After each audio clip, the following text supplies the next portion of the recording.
জাতীয় পশুর নাম কি? এটা তো পারবেন। জাতীয় পশু তো মানুষের।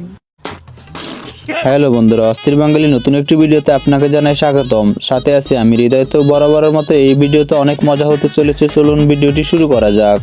স্বরবর্ণ কয়টি?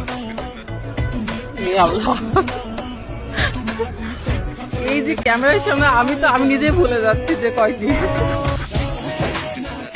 এই আপুটিকে জিজ্ঞেস করছিল স্বরবর্ণ কয়টি, কিন্তু এই আপুটি উত্তর দিতে পারেনি। যদি আপনি উত্তর জেনে থাকেন তাহলে এখনই কমেন্ট করে জানান। নেক্সট।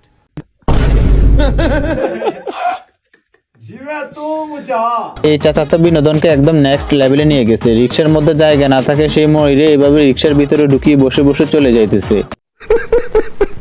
এই বাড়িটা গেছে বিয়ে করতে, আর বিয়ের আসরে তার সাথে যা ঘটে সে মনে মনে ভাবতেছে আমি কথায় আসি পড়লাম।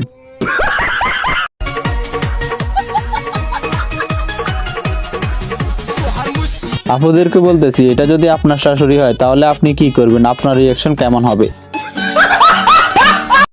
12 মাসের নাম বলুন তো। বৈশাখ, জ্যৈষ্ঠ, আষাঢ়, শ্রাবণ, ভাদ্র, মাসি। এই আপুটা কি বললো 12 মাসের নাম? এই আপুটার কথা শুনে আমি নিজেই 12 মাসের নাম ভুলে গেছি। জাতীয় পশুর নাম কি? এটা তো পারবেন। জাতীয় পশু তো মানুষের। এই মুরব্বী ভুল করে সত্য কথাটাই বলে ফেলছে। আসলে এই ভিডিওটা দেখে আমি হাসতে হাসতে শেষ।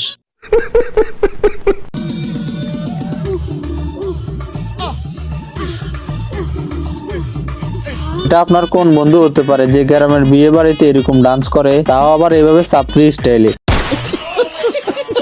কারেন্টে যে অবস্থা করতেছে, এইভাবে পানি দেওয়া ছাড়া তো আর কোনো উপায় নেই। আর আমি চিন্তা করতেছি এই চাচা যদি 72 লাখ টাকার কিছু হয়।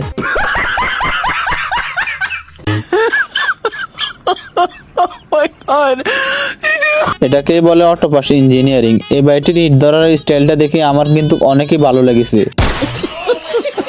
এটা আপনার কোন বন্ধু হতে পারে যে এরকম রাস্তাঘাটের মধ্যে গিয়ে পোজ দেয়? আর পোজ গুলো তো মনে করেন দেন এক একটা সাপ্রি স্টাইলে। আর পাশে থাকা বাড়িটি তো একদম পানি ছাড়া তাকে ধুয়ে দিছে।